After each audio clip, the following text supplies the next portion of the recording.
Позвонил клиент такой: а у вас можно сайлентблоки плавающие смазать? Я: чего? Я как-то раньше не сталкивался с этим, но слышал.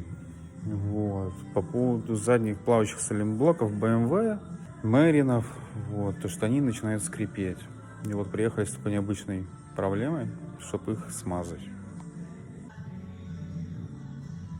BMW X4. Шприцов, к сожалению, не оказалось. Хозяин пошел в магазин за ними. И вот они, эти плавающие сайлентблоки, которые, оказывается, периодически начинают скрипеть. И надо их смазывать.